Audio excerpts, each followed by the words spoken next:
socoteen go'aamadii shaki golaha wasiirada maanta ka soo baxay oo baxa waxaa lagu sheegay go'aamada ay gaareen inay u cusqadeen heshiisyo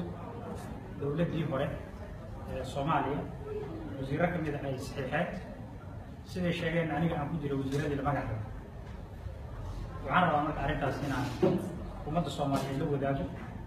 sidii ay ahayd iyo sharciyada ay cusqadeen sida ay tahay ayaan rabaa inaan ummadda la wadaago midda koowaad waxay tahay heshiiska wuxuu ka koobnaa 8 qodob waxaana la galay bishii May ee sanadkii 2015 wuxuuna quseeyey colaad ka dhacday dhulkan Soomaalidu ay wada degan tahay labada gobol gobolka Qorraxay maamulka ismaamulka Soomaalida iyo gobolka Galgaduud maamulka Galmudug colaadu dabcan waxay ka qaraxday ahayd oo horseed ka ahaa ciidamada liiw booliska loo yaqaano oo dadka deegaanka weerar ku qaaday weerarkaasuna uu ka dhashay khasaare lixaad leh oo naf iyo maalba leh sidaas daraaddeedna dadkii deegaanka intay isabaabuleen meeshaas dagaal oo ka dhacay ayaa anaga waxaa naloo soo gaarsiiyey codsi ah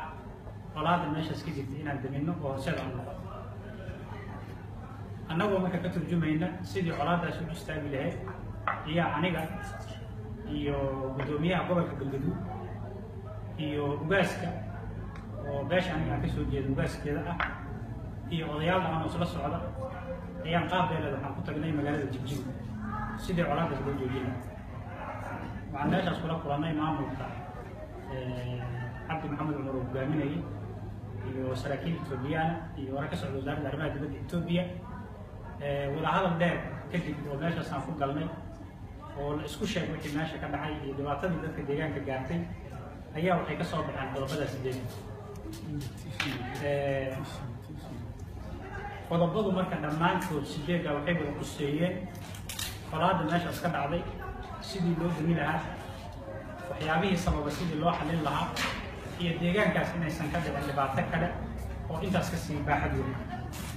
qaabka anagu meesha aan ku tagnana qaab beeleed oo ay quseeyday qaybta Soomaaliya gaar ahaan qaybta Galgaduud gobolka Galgaduud dadkii ka soo jeedayaan heshiiska